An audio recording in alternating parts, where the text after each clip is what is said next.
Recognizes Christian Amorthi from Illinois. Oh, forgive me. Forgive me. Ms. Crockett from Texas. Thank you so much. Texas on top of Texas. Very interesting. My colleague just mentioned that we should talk about facts instead of fallacy. So I do want to make sure that we address a couple of facts, starting with the fact that Republicans claim to be pro-life, but they're anything but. Considering the fact that we just had a woman and her 2 children that died, they drowned in the state of Texas because our governor decided that federal authorities should not be allowed to actually try to save those people. Order, Mr. Chairman, could you instruct the member to not use profanity to interrupt other members?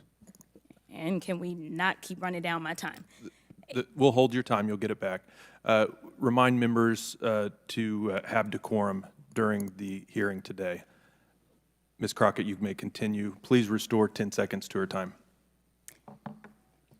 The fact is, these people died at our border in Texas on Friday.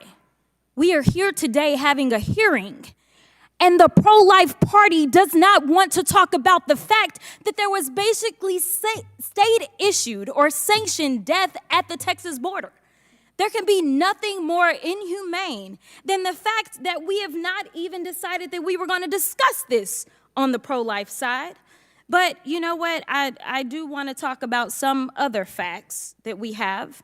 Republicans can't do the basic job that we are supposed to do. You see, in 2 days, we are scheduled to shut down. They can't figure out how to do a budget because we're 6 months behind, but somehow they are going to solve this complex issue of immigration. I seriously doubt it.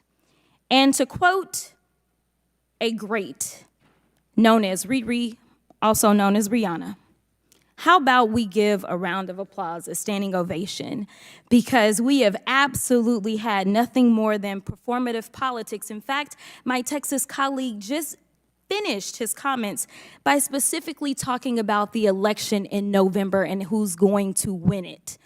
We are not here to campaign. We are supposed to be here to legislate, but we have done everything except for legislate. So let's go through a few more facts. Democrats have introduced legitimate, sensible legislation to address what we're seeing.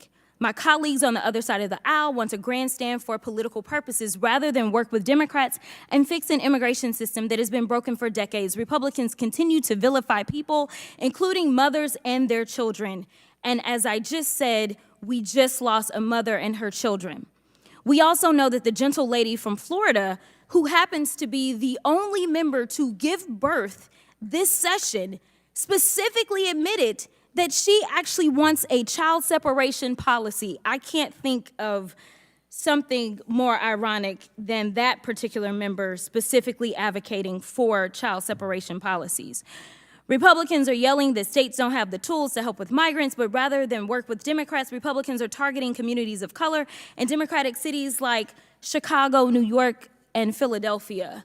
And while they say that it's about Democrat-run cities, I do want to point out another similarity that they have. These are cities that are run by African Americans. So while I know that they love to pretend as if there are no racial undertones, it is just striking to me that we specifically are going after African American run cities.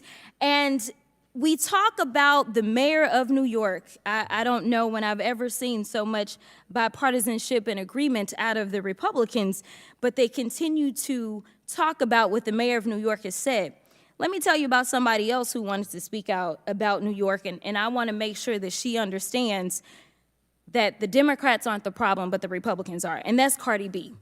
Cardi B specifically talked about her frustration because the mayor came out and said that they don't have the resources that they need. But guess who has actually tried to give the resources to these cities and who has stood in obstruction? President Biden. To be clear, President Biden has tried to give state and local governments and nonprofits federal resources to support temporary food, shelter, and other services, but MAGA House Republicans are refusing to give those cities and states those resources.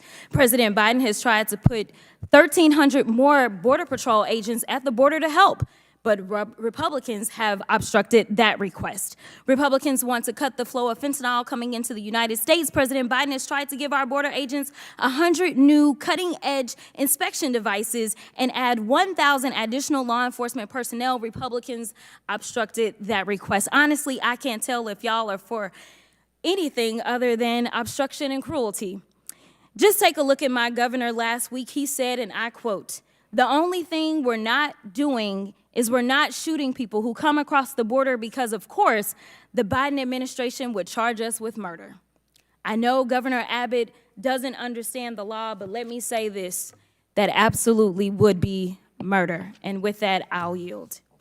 Gentlelady yields back. Mr. Chairman, I'd like unanimous consent to submit this article. The Biden administration admits migrant drownings occurred before Border Patrol alerted Texas officials.